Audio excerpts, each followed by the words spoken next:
Village గంజంపల్లి గ్రామం గోలియన్ల మండలం Kurnool district. మాది విలేజ్ అని ముందుగానే చెప్తున్నా కదా. విలేజ్ అంటే తెలిసి ఉంటుంది మీకు అందరికీ. విలేజ్లో బడు స్కూల్ అట్లాంటివి ఏమి ఉండవు. ఒకవేళ చిన్నప్పుడు ఉంటాయి, ఉన్నా సరే ఎవరు పంపించారు. పల్లెటూరు కదా, ఇంట్లోనే ఉండాలి. ఆడపిల్లలు అంటే పని చేయాలి. ఫస్ట్ ఆడపిల్ల అంటేనే పని చేయాలి. పని చేస్తూ ఉండేదాన్ని నేను. మామూలుగా ఇంట్లో ఉంటూ అమ్మ వాళ్ళు చేయకపోతే వాళ్ళు వచ్చేసరికి ఏదో ఒక పని చేసుకుంటూ ఉండేదాన్ని. అప్పుడే మా ఊళ్ళో మేడం వచ్చారు, సొన్నలత మేడం పేరు. అప్పటి నుంచి ఇప్పటి వరకు మేడం వదలలేదు. నేను ఇప్పటికీ నాతోనే ఉంటున్నారు. ఎలా అంటే మేడం చిన్నప్పుడు వచ్చి మా నాన్న వాళ్ళతో మాట్లాడి చిన్నప్పుడే మాట్లాడుతూ ఉండేవాళ్ళు. చాలాసార్లు, ఒకసారి కాదు, 2 సార్లు కాదు, చాలాసార్లు వచ్చారు. ఎన్నిసార్లు అడిగారంటే మా నాన్న ఒక 10 టైమ్స్ అడిగింటారు, అమ్మాయిని స్కూల్లో జాయిన్ చేయండి, ఫ్రీగానే చదివిస్తామని. చెప్పంగా వాళ్ళు ఒకటేసారి కంటే వినరు. చాలాసార్లు చెప్పిన తర్వాత ఒకసారి విన్నారు మా నాన్న. తర్వాత అర్థం చేసుకున్న తర్వాత విన్నారు. విన్న తర్వాత స్కూల్లో జాయిన్ చేసినారు. స్కూల్లో జాయిన్ చేసిన తర్వాత స్కూల్లో జాయిన్ అయ్యి నేను చదువుకోవడం మొదలు పెట్టాను. అక్కడ గోలియన్లకు తీసుకెళ్ళారు నన్ను. అప్పుడు పల్లెటూరులోనే 1వ తరగతి 2వ తరగతి అవంటే ఏం చదువుకోలేదు నేను. అక్కడ డైరెక్ట్గా 4th క్లాస్ అంటే నాకు ఏం రాదు. కాబట్టి అక్కడ ఒక బుక్ తయారు చేశారు వాళ్ళు. ఎలాంటి బుక్ అంటే నాకు సంబంధించి, అంటే నా తెలుగుకి సంబంధించి బుక్కులు తయారు చేశారు అప్పట్లో వాళ్ళు, సార్ వాళ్ళు. మళ్ళీ క్యాంపులను పెట్టి ముగతి నందవరం అటు సైడ్ తీసుకెళ్ళి కొన్ని క్యాంపులు పెట్టి వాళ్ళు చదివే విధంగా తయారు చేసి ఎగ్జామ్ రాపించి APSWR అని అప్పుడు పత్తికొండ రెసిడెన్షియల్ స్కూల్కి నాకు సీట్ వచ్చింది. అక్కడ మొదలు పెట్టాను నా స్టడీ అంతా. 5th to 10th అక్కడే చదివాను. తర్వాత ఇంటర్ మళ్ళీ యూనిసెఫ్ కూడా యూనిసెఫ్ నాకు. యూనిసెఫ్ నుంచి ఫ్రీ సీట్ వచ్చి కార్పొరేషన్ కాలేజ్కి విద్యా వికాస్ కాలేజ్లో ఇంటర్ చదివాను నేను. తర్వాత కర్నూలు పుల్లారెడ్డి కాలేజ్లో ఫార్మసీ సార్. ప్రజెంట్గా నేను గవర్నమెంట్ హాస్పిటల్లో ఫార్మసిస్ట్గా. అప్పట్లో పల్లెటూరు అని అమ్మాయిలని వదిలేసింటే నేను ఇప్పుడు ఈ పొజిషన్లో ఉండేదాన్ని కాదు. నాకు పెళ్ళి ఇంటర్ తర్వాత పెళ్లి చేశారు. వినలేదు, పల్లెటూరు కదా, అవ్వ చచ్చిపోతుంది, ముసలోళ్ళమ్మ, ఇప్పుడే పెళ్లి చేసుకోవాలా, తర్వాత చూడలేదు నేను. పెళ్లి చూడాలి ఫస్ట్, మనదంతా ఏం అవసరం లేదు. ఆడపిల్లలు అంటే పెళ్లి చూడాలి. పెళ్లి చేశారు, సరే భర్త మంచోడైనందుకు చదివించారు. పెళ్లి తర్వాతనే నేను చదువుకున్నాం. మళ్ళీ ఫార్మసీ చదివిన పుల్లారెడ్డిలో. ఫార్మసీ చదివి వెంటనే జాబ్, లేట్ కూడా అవ్వలేదు. మళ్ళీ ఇటు ఫార్మసీ అయిపోయింది, వెంటనే జాబ్ వచ్చింది. ఇప్పుడు ఏమైనా హాస్పిటల్లో వర్క్ చేస్తున్నాను, నేను ఫార్మసిస్ట్గా వర్క్ చేస్తున్నాను. ఎలా అంటే ఒక ఆడపిల్ల చదువుకోకుండా ఉండకూడదు. అలా అని అబ్బాయిలు తక్కువ కాదు, అబ్బాయిల సపోర్ట్ ఉంటేనే ఆడపిల్ల చదువుతుంది. ఈ ప్రజెంట్ సిచ్యువేషన్లో ఏమంటే స్వేచ్ఛ, సమానత్వం, గౌరవం అక్కడ రాసుకున్నారు. ఇందాక చదివాను. స్వేచ్ఛ అంటే ఒక ఆడపిల్లకి స్వేచ్ఛని ఇవ్వాలా, అలా అని పూర్తిగా వదిలేయాలని చెప్పట్లేదు. స్వేచ్ఛనిస్తూనే వెనక ఒక పేరెంట్ అంటే తండ్రి, అన్న, ఇలా బాయ్స్ సపోర్టివ్తోనే స్వేచ్ఛగా తిరిగి చదువుకునేలాగా వాళ్ళని మోటివేట్ చేయాలని చెప్తున్నాను. ఇప్పుడు మీరంతా నాకంటే పెద్దవాళ్ళు, ఒక పేరెంట్ పొజిషన్లో ఉన్నవాళ్ళు కదా అని చెప్తున్నాను. ఎలా మోటివేట్ చేయాలంటే వాళ్ళు చదువుకునే టైంలోన కొంతమంది ఇప్పటికీ పల్లెటూరులో ఏం జరుగుతుందంటే చాలా చదివింది వదిలేసే, ఏం చదువుతాలే, చదివి ఏం ఉద్ధరిస్తావు నువ్వు, ఇంతవరకు చదువుతున్నట్టు అంతే చాలు, యాదో సంతకం పెట్టడానికి వస్తే చాలు అన్నట్టు చూస్తున్నారు అనమాట. అలాంటి వాళ్ళని పక్కింటి వాళ్ళని చూపించో, ఎదురింటి వాళ్ళని చూపించో, చూడు వాళ్ళు ఏ పొజిషన్లో ఉన్నారు, వాళ్ళలా మీరు ఉండాలి అనే విధంగా మీరు మోటివేట్ చేసుకుంటూ వస్తే ప్రతి ఆడపిల్ల చదువుకుంటుంది, ప్రతి ఆడపిల్ల డెవలప్ అవుతుంది. ఆడపిల్ల అన్నిట్లోన ఆడపిల్లలు చాలా ఎదుగుతున్నారు ఇప్పట్లో. అంటే ప్రతి చోట ఎదుగుతున్నారు. అలాంటి కొన్ని ఇంకా చాలా వెనుకబడి ఉన్నాయి. అంటే మనం చుట్టుపక్కల ఒక్కటే చూసుకుంటున్నాం. చాలా విలేజెస్లో చాలా ఆడపిల్లలు చదువుకోకుండానే వెనుక కూలీలకు వెళ్ళిపోతూ అట్లా చాలా మంది మిగిలిపోతున్నారు. అలాంటి వాళ్ళని కూడా అప్పట్లో అంటే వాళ్ళు చేశారు చాలా, ఇప్పుడు చేయడానికి కొంచెం ఈజీగానే అవుతుంది అప్పటికన్నా. అప్పుడు పట్టింపులు అలాంటివి చాలా ఉండేవి అనమాట. బయటకు వెళ్ళకూడదు, ఇంట్లోనే ఉండాలా అనే రిస్ట్రిక్షన్ ఉండేవి అప్పట్లో. ఇప్పుడు అలా లేదు. అంటే కొంచెం పేరెంట్స్కి చెప్పి మోటివేట్ చేస్తుంటే కొంతమందిని చూసి వాళ్ళు ఎదుగుతున్నారు, మీరు ఎదగండి అనే విధంగా ఎవరైనా మోటివేట్ చేస్తే సరే వాళ్ళు పేరెంట్స్ విని ఇప్పట్లో పంపిస్తారు. కాబట్టి ఇక్కడున్న మారుమూల ప్రాంతాల్లో ఎవరైనా అలాంటి వాళ్ళు ఉంటే మీరు వాళ్ళ దగ్గరికి వెళ్ళి వాళ్ళకి అర్థమయ్యేటట్లు వివరించండి. ఫస్ట్ వాళ్ళు చదివితే ఎలా ఉంటుంది, ఏ పొజిషన్కి వెళ్తారు అనే విధంగా మీరు మోటివేట్ చేస్తే వాళ్ళు పంపించగలరని ఆశిస్తున్నాను. చాలా పూర్ అనమాట. సరే అని చెప్పేసి మా అమ్మ వాళ్ళకి చెప్పారు. వాళ్ళు ఇలా ఉంటుంది ఎడ్యుకేషన్ సార్, 4 మెంబర్స్ గర్ల్సే కదా, ఊర్లో తెలుసు కదా మీకు, అందరూ అమ్మాయిలే ఏంటో తీస్తారు మీరు అని చెప్పేసి అలా డిస్కరేజ్ చేసే వాళ్ళు ఉంటారు కదా అని చెప్పేసి వాళ్ళ మాటలు వీళ్ళ మాటలు వినుకోకుండా అలా డిస్కరేజ్ అవ్వకోకుండా మా అమ్మ వాళ్ళకు కూడా చెప్పేసి తీసుకెళ్ళిన తర్వాత నేను 2 టైమ్స్ అక్కడ వెళ్ళిన తర్వాత కూడా మళ్ళీ ఇంటికి వచ్చేస్తాను. నేను యూనిసెఫ్ వెళ్ళి కూడా ఇంటికి వచ్చేసా. నాకు వద్దు అక్కడ ఏంటి బట్ అంత A to Z వాళ్ళు చూసుకుంటారు. బట్ నేను అంటే ఆ ఎన్విరాన్మెంట్కి అలవాటు అవ్వలేకపోయినాను. కానీ వాళ్ళు అక్కడ మంచిగా చూసుకుంటారు. మళ్ళీ తర్వాత మేడం వచ్చింది. మేడం వచ్చేసి ఎందుకమ్మా ఏంటి ప్రాబ్లం ఏంటి అని ఇండివిజువల్గా అడిగి నీ ప్రాబ్లం ఏంటి అసలు, ఎందుకు అక్కడ మంచిగానే ఉంది కదా అంటే మేము చూసుకుంటున్నాం బట్ నీకేంటి ప్రాబ్లం అని చెప్పేసి మళ్ళీ ఏడ్చుకుంటూ వెళ్ళిపోయినాను. ఏడ్చుకుంటూ వెళ్ళిపోతే మళ్ళీ అక్కడ మళ్ళీ మంచిగా చూసుకున్నారు. మళ్ళీ మా అక్క వాళ్ళ సహాయంతో నేను అక్కడ వెళ్ళిన తర్వాత మంచిగా చదువుకున్నాను.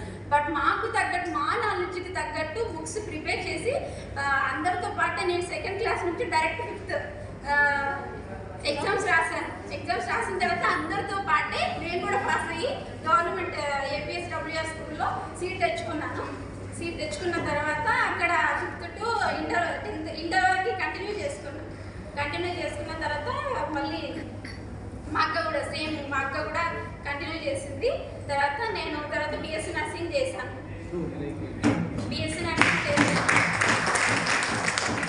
మా అక్క బీటెక్ అయిపోయింది. మా అక్కది ఎందుకంటే వాళ్ళు అట్లా సపోర్ట్ చేశారు కాబట్టి మేము సెల్ఫ్గా భువన్ అవ్వగలుగుతున్నాం. మళ్ళీ మా అమ్మ వాళ్ళకి ఎంత చెప్పినా వాళ్ళు వినలేదు. స్టిల్ ఇప్పటికీ కూడా వాళ్ళు మా పిల్లలు మంచిగా చదవాలి. ఇప్పుడు మమ్మల్ని చూసి నేను BSc నర్సింగ్ అయిపోయింది. రైట్ నౌ నేను హైదరాబాద్లో జాబ్ చేస్తున్నా. స్టాఫ్ నర్స్గా చేస్తున్నా. నేను 4.5 years అయిపోయింది. ఇప్పుడు నా పేమెంట్తో నేను మా అక్కని మా చెల్లిని చదివిస్తున్నాను.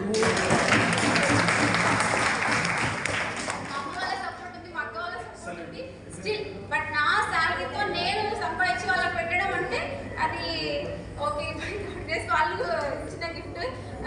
అది పునాది కొంచెం స్ట్రాంగ్గా ఉంటేనే కదా మేము పైకి వెళ్ళేది. బట్ అది స్ట్రాంగ్గా ఉంది కాబట్టి మేము అంత పైకి వెళ్ళగలిగాము. ఇప్పుడు ఇంకా చాలా మంది ఇప్పుడు నన్ను చూసి అందరూ మా విలేజ్లో అందరూ అమ్మాయి మంచిగా అంటే ఈవెన్ మాకు వాష్రూమ్ వెళ్ళడానికి కూడా బాత్రూమ్ లేదు. కానీ నాకు జాబ్ వచ్చిన తర్వాత మేము బాత్రూమ్స్ కట్టించుకున్నాం, ఇల్లు ప్లాస్టింగ్ చేయించాము. ఇంకా రిపైరింగ్లో ఉంది. అది ఉంది. దాని తర్వాత మళ్ళీ నేను ఓన్గా పెట్టుకుంటున్నాను. ఇంకా నాకు ప్లాన్స్ అంటే నేను జనరల్ ఫిజిషియన్ చేయాలనుకుంటున్నాను. నాకు మా అమ్మ వాళ్ళకి మంచిగా సపోర్ట్. ఇప్పుడు అందరు అంటారు అరే అమ్మాయి ఇంత అసలు ఫోన్ అనేది అలా ఎలా వెళ్ళింది, హైదరాబాద్లో జాబ్ చేస్తుందంట అని చెప్పేసి అని ఇప్పుడు అందరూ నాకు ఇన్స్పైర్ అయ్యి ఒక 10-15 మెంబర్స్ దాకా అందరికీ BSc నర్సింగ్ జాయిన్ చేయించారు. ఇప్పుడు రోల్ మోడల్ అందరూ అడుగుతారు అనమాట ఎలా ఏంటి. నేను అందరికీ ఎవరైనా పనికి వెళ్తే కూడా వెళ్ళకండి, ఫస్ట్ ఎడ్యుకేషన్ ఈజ్ ఇంపార్టెంట్ అని చెప్పేసి ఎడ్యుకేషన్లో ముందుకు వెళ్ళాలి. ఎవ్వరు ఏం పెట్టరు, ఎవ్వరు మనతో రారు. ఎడ్యుకేషన్ ఉండాలి మనకు. ఎడ్యుకేషన్ ఉంటేనే మనం ముందుకు వెళ్ళగలుగుతాం. ఏదైనా పర్సనల్ ప్రాబ్లమ్స్ వచ్చినా మనం ముందుకు వెళ్ళగలమని చెప్పేసి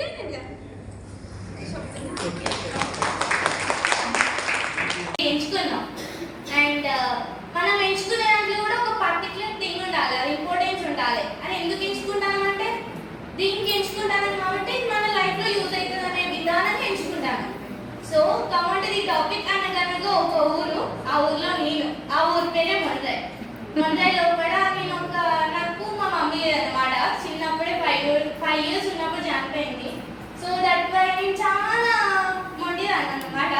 నాకు ఏదన్నా సాధించాలంటే కన్ఫర్మ్ సాధిస్తా, అస్సలు ఊరుకోని. అంటే మా ఊళ్ళో టాప్. సో నేను చిన్నప్పుడు ఎట్లుండేదాన్ని అంటే ఇంట్లోనే ఉండేదాన్ని, బయటికి వెళ్ళకపోయేదాన్ని. అస్సలు ఒక్క విషయం కూడా మా పేరెంట్స్కి షేర్ చేసుకునేదాన్ని కాదు. మా డాడీ నన్ను పట్టించుకోపోయేటోడు.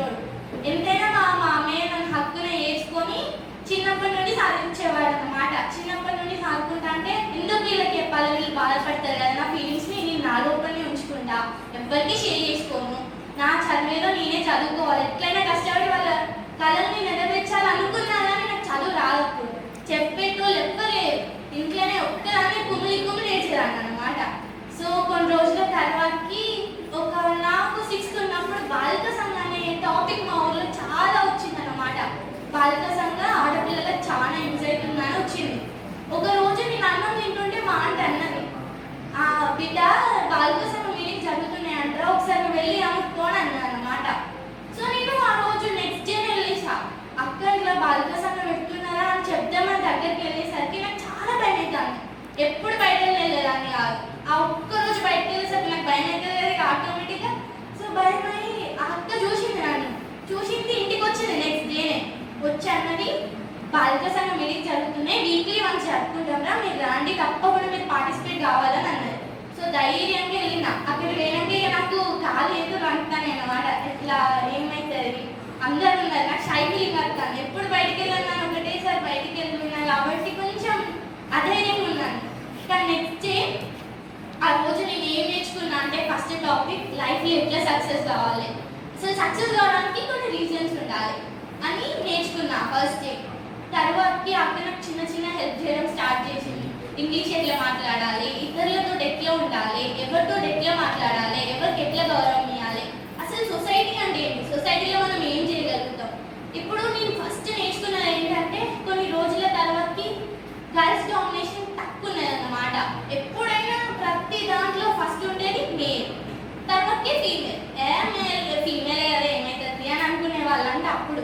సో నాకు అక్క చెప్పేసరికి అనిపించింది మేలే ఎందుకు ఎక్కువ, ఫీమేల్ కూడా ఏమైనా తక్కువనా, మేము కూడా ఏమైనా చేయగలుగుతాం అనే ధైర్యం నా లోపల వచ్చింది. నెక్స్ట్ డేనే అక్కకి చెప్పిన, అక్క నేను కూడా పార్టిసిపేట్ అయితే నా వంతు నేను సాయం చేస్తా, ఎవరైనా తప్పుదారులు అస్సలు పోవద్దు అని అనుకున్నా. నెక్స్ట్ డే మా దాంట్లో కొన్ని టాపిక్స్ చెప్తారనమాట. ఫర్ ఎగ్జాంపుల్ నేను హెల్తీ రిలేషన్షిప్స్ చెప్పింది మా అక్క.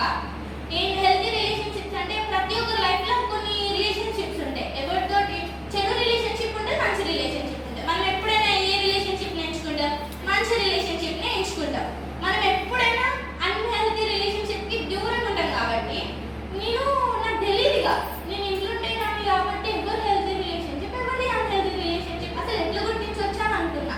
కానీ ఒకరోజు అక్క చెప్పింది, నీతో వండుకుంటూ నీ వెనుక అబద్ధాలు చెప్పడం కానీ నిన్ను మోసం చేయడం అని అన్హెల్తీ రిలేషన్షిప్. ఎవరైతే సాధించుతారో, పట్టుదలతో ఉంటారో, నీ తోడు నీడగా ఉండి నిన్ను నడిపించుతారో, నీ లైఫ్లో ఏదైనా సాధించాలంటే నీకు ఒక బ్యాక్ బోన్ కావాలి. నేను ఇప్పుడు చెప్తా, నా నెంబర్ అంటే నాకు ఒక పెద్ద బ్యాక్ బోన్ బాలిక సంఘం అన్నమాట. ఎందుకంటే ప్రతి ఒక్క దాంట్లో హెల్ప్ చేసింది నా లైఫ్లో.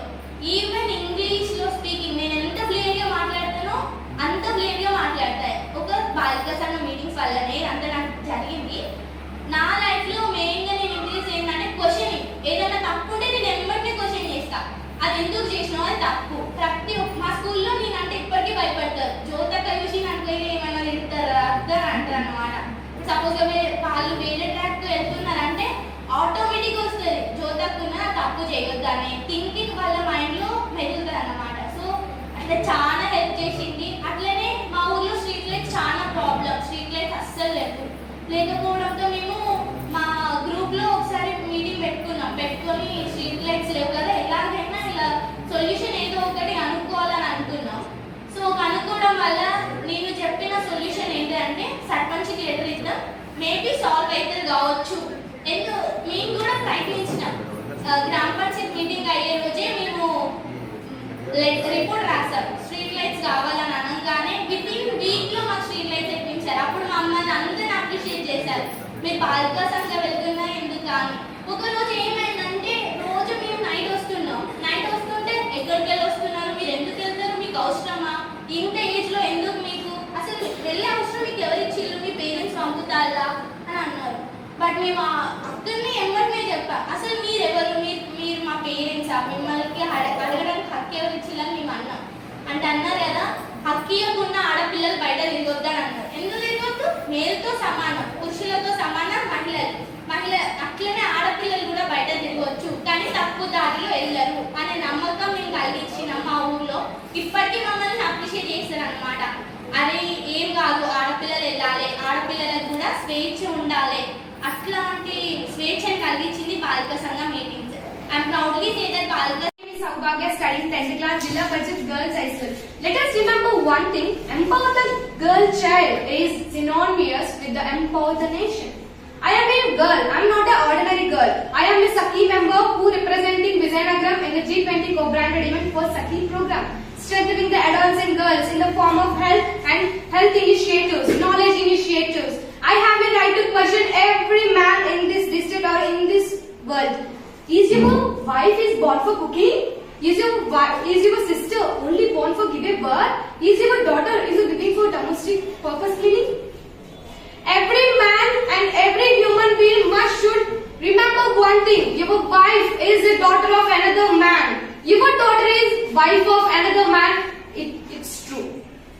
You should compulsorily respect every woman, every girl in any situation, in any form, because she plays a very important role in our daily life, because she is a source for the existence of the life in this earth.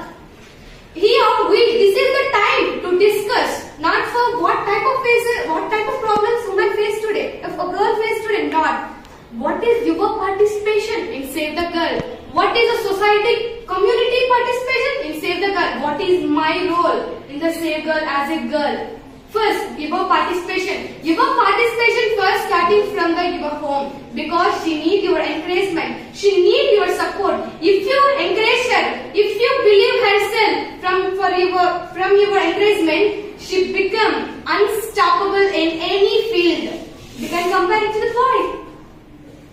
What is our community problem? What is our community? Our community, our district madam initiated Sakhi program. And after the Sakhi program in our community, sexual harassment cases are decreasing, child marriage is decreasing, C-section deliveries are decreasing, female feminicides are decreasing. This is what every society needs to learn from the Vizianagaram community. This is an important. Our central government claps to our Vizianagaram district. How successfully this program is run. Special thanks to the district collector from my road. I am a girl. I know what is confidence, what is belief, because my parents always supports me. So I want to inspire other girls.